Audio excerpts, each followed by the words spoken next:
మిత్రులారా అందరికీ నమస్తే. నేను Garidepalli Satyana, new Lakshya organisation.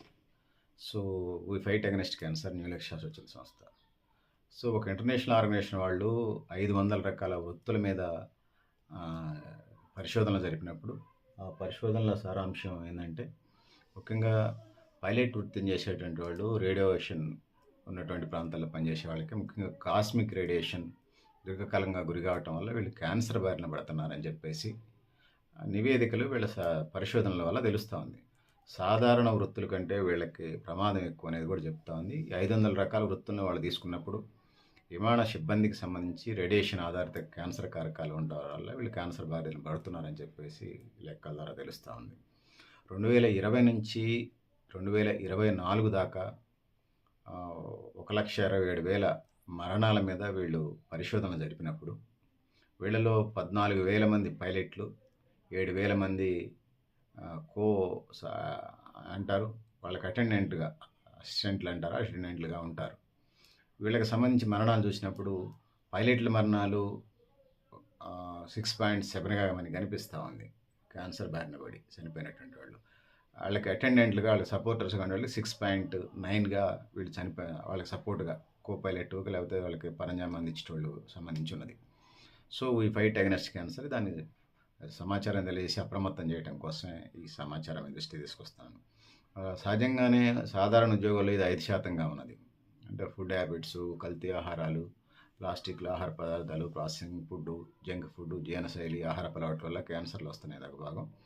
Radiation, cosmic radiation వల్ల పైలట్లకి ఎక్కువ అంటే పొద్దాకల అంటే భూ వాతావరణం కంటే హై టెంపరేచర్స్ అక్కడే ఉంటాయి కాబట్టి ఆ పరిస్థితులు. రేడియేషన్ వల్లనే ప్రధానంగా ఏమేమి వస్తున్నాయి? బ్రెస్ట్ క్యాన్సర్ వస్తుందంటే రొమ్ము క్యాన్సర్, పోస్టెండ్ క్యాన్సర్, లుకేమియా, స్కిన్ క్యాన్సర్లు వస్తూ ఉన్నాయి.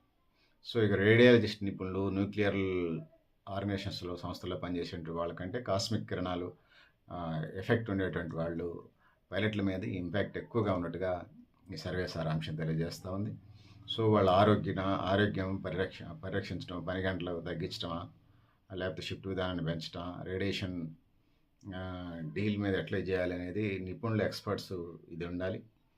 సో కోల్ బెల్ట్లో వాళ్ళకి హాస్పిటల్స్ ఉన్నాయి. అట్లనే ఎయిర్పోర్ట్ వాళ్ళకి కూడా, ఎయిర్పోర్ట్స్ ఉద్యోగులు కూడా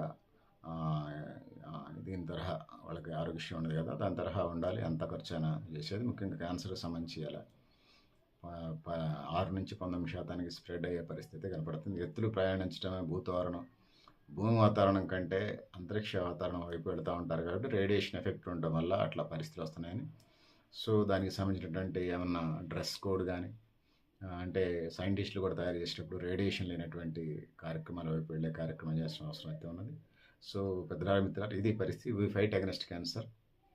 you are not alone. So cancer బాధితులకి, క్యాన్సర్ రోగులకి నేను చెప్పదలుచుకున్నది అదే. సో ధైర్యంగా ఉండండి, మంచి పౌష్టికాహారం తినండి, తగినటువంటి నిద్ర, ఆరోగ్యం, పౌష్టికాహారం తినండి. క్యాన్సర్ని ఫైట్ చేద్దాం, క్యాన్సర్ని ఎదుర్కొందాం, క్యాన్సర్ని తొలిపాత పెడదాం.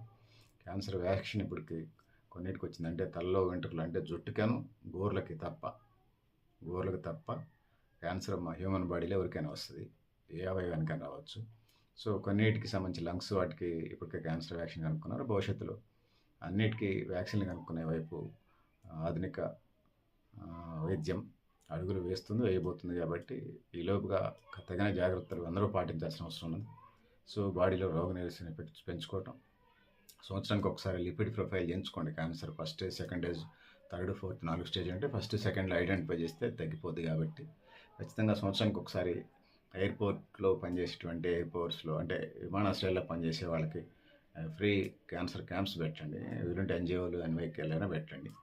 కార్పొరేట్ వాళ్ళు పెడితే ఇంకా సంతోషం. ఎయిర్పోర్ట్స్ వాళ్ళు పైన డబ్బులు కాబట్టి ఎవరైనా మాట్లాడుకొని పెట్టవచ్చు, టైప్ అయి ఈజీగానే ఉంటుంది క్యాన్సర్ స్క్రీనింగ్. మీరైనా స్క్రీనింగ్ టెస్టులు చేయించుకోండి.